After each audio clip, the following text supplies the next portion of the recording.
Welcome back to the Adventures of the Monad, which will look at life, the universe, and everything. My name is Kazim Kamal-ur-Rahim. In this series, I ask the question, where do we come from, who are we, and where are we going? I post one presentation a week. Please subscribe to my website and hit the bell icon for notifications of future videos. You can also leave comments and join in forum discussions on my website.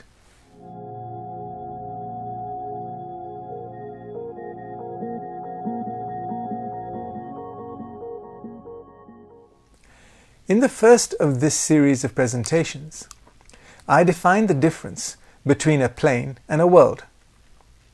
For us in this series, a world is defined as those series of planes that are specifically related to the envelopes of a greater entity that is providing the development environment for the monads that dwell within the worlds of the ensouling monad.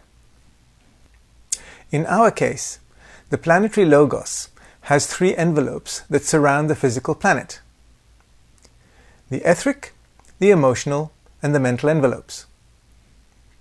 I also pointed out that the planet itself should be considered a separately evolving entity. I wish now to continue my discussion by looking further into the structure and function of the emotional world. I will start by looking at hell and purgatory. The Christian Church has long scared its devotees witless with tales of hell and purgatory. So what is this imagery all about? The answer lies on the emotional plane.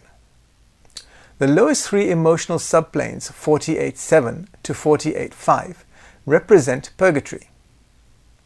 The word purgatory means to purge, purify, or rid yourself of undesirable elements. It is the lowest molecular level of the emotional plane, 48.7, that hell can really be said to exist. This is where a monad has the most intense discomfort. The irony is that this pain and suffering is all self-administered. If this world is capable of creating our fantasies, and those thoughts are negative, then guess what? Exactly what you fear materializes to haunt you. This is a grim situation to find yourself in until you realize that all you have to do is to control your negative thoughts, and suddenly you find yourself on a higher subplane. That does not mean you are out of the woods yet. Planes 48.6 and 48.5 are full of negative influences, and you have to purge yourself of these before you can get the opportunity to rise into those blessed consensus environments I have already spoken of.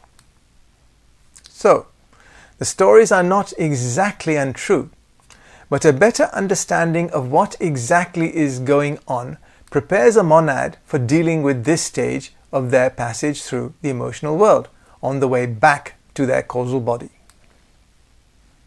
One thing to know about the emotional plane is that the emotions you feel are 100 times more powerful than anything you can experience on earth while incarnated.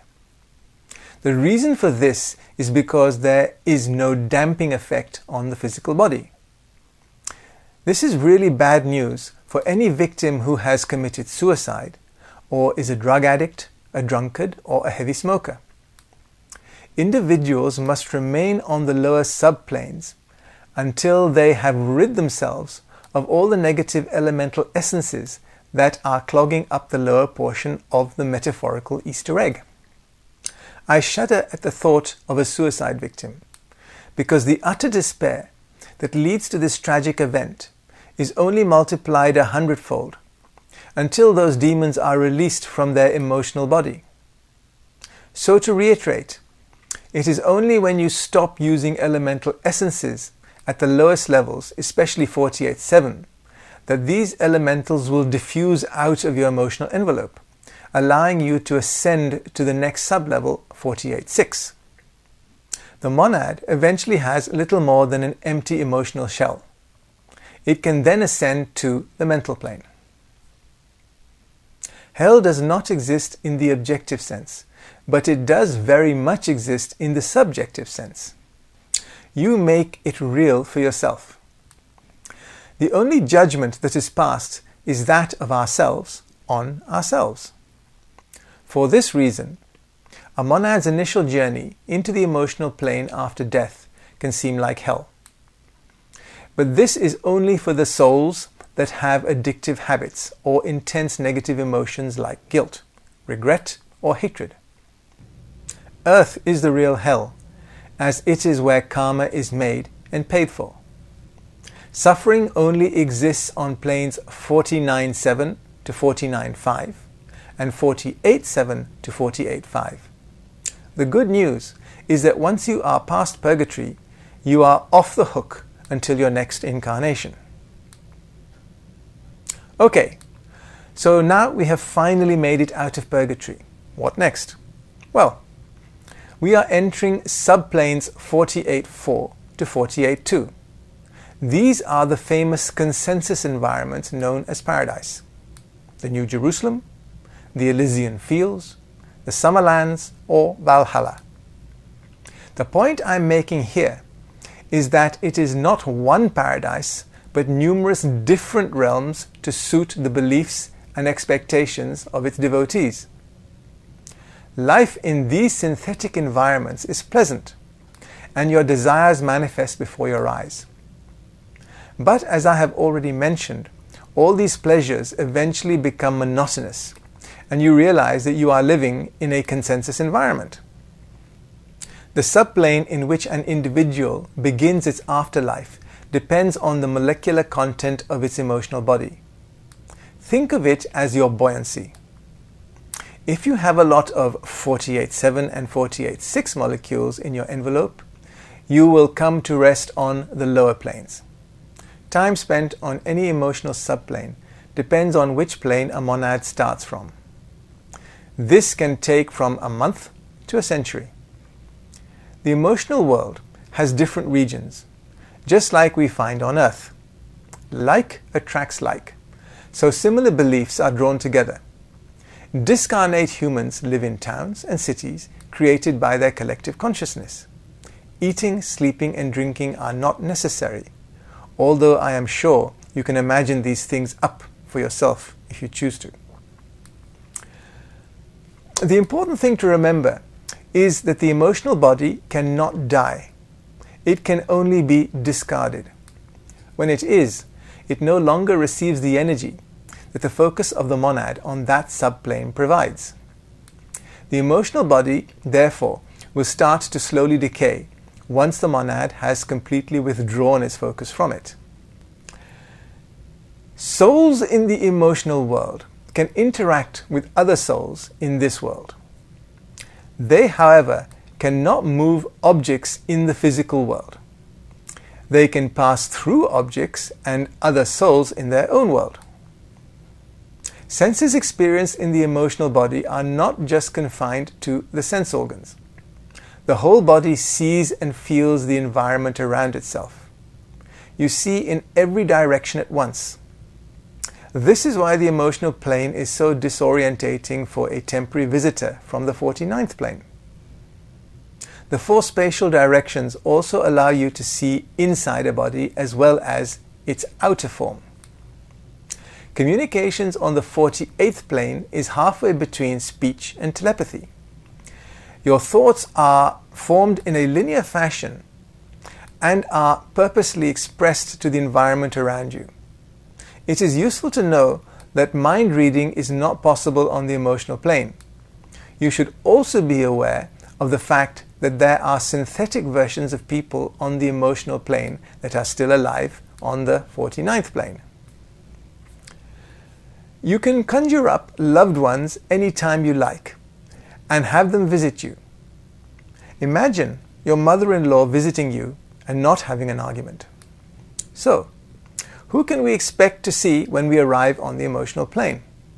Well, there are three types of human monads you can expect to bump into. There are discarnate humans. There are humans who are asleep and are just visiting the emotional plane. And there are also humans who are having an out-of-body experience. You can also meet spirit guides. These are more advanced monads that act as mentors to younger souls. It must be tough for them to operate in this chaotic world of swirling fantasies. But as I said, they are more advanced than us, and they have been trained to operate in such conditions. Alas, on this plane, you are also likely to run into black magicians. These are monads that have intentionally committed so much evil that their personas have become permanently separated from their souls. It is a deliberate act by the persona, and one that has profound consequences for its further evolution. In a previous presentation, I presented a diagram that showed the different connections between the first and second triad. The life thread is vital for delivering life energy from the source, all the way down to us here on the 49th plane. When a black magician decides to part company from its guardian angel, it effectively cuts itself off from this energy. From that point forward, it gets its energy from us. Go figure how that is achieved. On the emotional plane, you also find entities known as shells. They are discarded human emotional bodies, some of which are vitalized by elementals. This can cause all sorts of problems when you think you are really talking to Napoleon. Wise souls completely disintegrate their emotional bodies before migrating to the mental world, precisely to stop this sort of mischief from occurring. Where do animals go when they die? I guess you know the answer to that. The emotional plane is the home for these animals. Even though animals have a rudimentary awakening of their mental capabilities, they have not gained self-awareness yet, and therefore there is no post-incarnation evaluation of your past life that would have any meaning for an animal. For this reason, it resides happily in an area dedicated to its care until it incarnates again to further its evolution. I have talked about elemental essence being the primary substance found on the emotional plane. This life form is molded by thought processes into a form. This is a collection of these secondary matter monads. This thought form is called an elemental. This is therefore a major inhabitant found on the emotional plane. They can be created consciously or unconsciously. It must be remembered that they are synthetic. They do not exist of themselves. Nature spirits are low-level devas, at the level of consciousness of plants and animals. They are controlled by other groups of devas that are at least on the third plane of consciousness like us, or higher. There are many subgroups of devas. The Agni Shaitans are responsible for the construction of emotional bodies. These envelopes surround all monads functioning in the solar system on its lowest three subplanes. As we are talking about the worlds that surround our planet, who else could be found in its envelopes? We may have visitors from other planets. These august beings could not be present in our emotional world unless they had reached a level of development that allowed their consciousness to expand past the envelope of a planetary logos. Although such advanced monads can visit our emotional world, why would they? It is a complete mess, full of our discordant thoughts and desires. For this reason, members of the 5th and 6th hierarchies very rarely visit. They descend as low as the causal and the mental planes, but would wish to avoid the contaminating influences of the emotional plane. Just as an aside, you can shapeshift in the emotional world. Now I wish to go on and talk about the mental world. This world, like the physical world, has two components. Unlike the physical world, the two halves of the mental plane are not inextricably linked. In fact, the mental world is so divided that it exists on two separate triads. For this reason, I intend to deal with the mental and causal subplanes as distinct but linked units. The reason I make this distinction now is that the mental world is referred to in the Bible as the seven heavens. This statement includes both halves. This is why I talk about the three worlds surrounding our globe and not four. Just in case you have forgotten, the mental heaven numbers from planes 47.7 up to 47.4, and the causal heaven numbers from 47.3 to 47.1. The term heaven is how we describe a certain location that we would like to find ourselves in one day. In Sanskrit, the term used is Sukhavati. This means happy place. This gives us a good descriptor of this environment. The Tibetans call heaven the Divachan. The meaning here is shining land or shining people. The people in this case being the Divas. It is something about this evolutionary stream that seems to lighten things up. Shame those adjectives are never used in conjunction with us humans. If one descriptor is used to represent the mental world, it is intense bliss. As a comparison, it is said that an orgasm is bland. Now, that is something to contemplate. Heaven is simply beyond anything you could dream of. It is bathed in light, power, confidence, vitality, and freedom. It is tempered by peace and serenity. There is no objective scenery to be seen, only that which you create with your thought forms. The atmosphere is reputed to have a golden haze that is suffused with delicate colors and beautiful music. I'm getting sick of this place already. As you ascend to higher sublevels, all the aforementioned attributes become finer, and newer tones and colors are introduced. Every thought form is a beautiful object composed of light, color, shape, and sound. A concrete thought takes an instant shape that represents the person or object being considered. Abstract thoughts take geometric form. It should be noted that the duration of the thought form depends on the quality of construction and the energy put into it. As a result, most thought forms are short-lived, but some can be thousands of years old, especially when you reach the higher planes. Now you may be thinking, not long ago, you were boiling away in purgatory. You got out of that in one piece and landed in paradise. Even that was a bit of a mess and was made up of a collection of random thoughts on a similar theme by millions of monads. All this occurring over an extended period of time. Suddenly, you are somewhere that is heaven by comparison. All those tangled desires of the emotional plane seem to be gone. Well, you are right, they are gone, because you are no longer in a desire world. You are in a world, in the case of the lower heavens, of mostly concrete thoughts. Feelings are not drawn into the equation, so things have really calmed down. There is no longer any consensus environment in the mental world. There are only environments that are created by individual monads. These environments cluster around the mental body of the monad. The net result of this is that each monad creates its own heaven life. This life is imaginary but not illusory.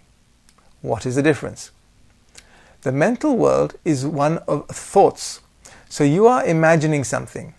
It is not a reflection of a desire. This results in the four lower heavens, 47.7 to 47.4, being meditation heavens because they are created and sustained by thought. These sub-heavens are also called form heavens, as matter is the dominant part in these worlds. The causal world is known as the formless heaven, as consciousness dominates and matter is relegated to a secondary position. If you remember back to my diagram of the triads, I mentioned that the first triad was focused mainly in matter. The second triad is focused in consciousness. and the third triad is focused in the realms of energy. How you can be focused in energy is beyond my comprehension. The benefit of becoming freer from the influence of matter, ignorance and illusion takes us closer to a fuller perception of reality. Don't get carried away here. Full reality only exists on the first plane, and possibly not even there. But at least we are progressing. The average person's bubble of thoughts shuts them off from the objective material plane, and also the denser planes below. The result of this is that for the average person, they can't see or hear anything around them on the mental plane, and cannot be contacted by anyone on the lower planes, including mediums. Take note of this fact because the average time spent on the emotional plane is about 25 years. So if a medium is speaking to Napoleon, then who or what is representing this ex-persona? Now that you have made it all the way up to the mental plane, you do not forget all about your suffering that you went through in Purgatory. You still have your memories, but the joy of being on the mental plane surpasses all those memories. So, on the lower two mental planes, most souls are in a bubble of internally focused, self-created, dreamlike heaven. More advanced souls occupy the higher two mental subplanes, 47.5 and 47.4. Their bubbles are composed of subtler matter and are more translucent. This gives these monads objective consciousness, which starts to develop at the compassionate stage and is fully developed at enlightenment. The monad's experience of the mental world is directly related to how developed their consciousness is. Souls that have reached the compassionate or enlightened phase of development can experience the beauty and bliss of the mental world. This occurs not just in the afterlife, but during their sleeping hours, during meditation, or out-of-body experiences. The reason this is possible is that the monad is centered in the 47.4 permanent molecule, or the 47.1 permanent atom. Their mental bodies can detach themselves from their emotional bodies, traveling into the mental world. Compassionate souls are able to visit the mental world in their sleep to learn from the Akashic records or from their masters. This is usually not recollected as the brain is not involved during this process. The fact that you cannot remember that you have just had an important lesson from your master may seem a great loss. This is, however, not the case, as your waking consciousness is a very small part of your metaconsciousness. When you have an experience on the mental plane, that is where it matters. The fact that a lump of grey matter in your head knows nothing about it is not a big deal. Community and cultured souls can only subjectively experience the bliss of the mental world in the afterlife. They are also not able to venture into the world during their sleep hours, during meditation, or if they are having an out-of-body experience. Why? Because their monad is centered in their 48.1 atom, and this makes them incapable of experiencing the mental world.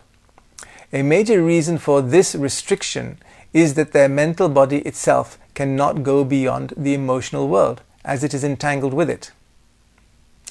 Young souls are unconscious as they ascend through the mental world and consequently have no heaven life. The reason for this is that they are centered in their 49.1 permanent atom. This atom cannot perceive the mental world, and their mental body is relatively undeveloped. What happens next for them is discussed later.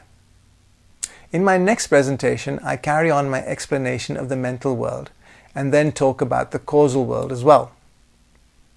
If you wish to read a transcript of the presentation or leave a comment, links to my website are in the description box below. Thank you.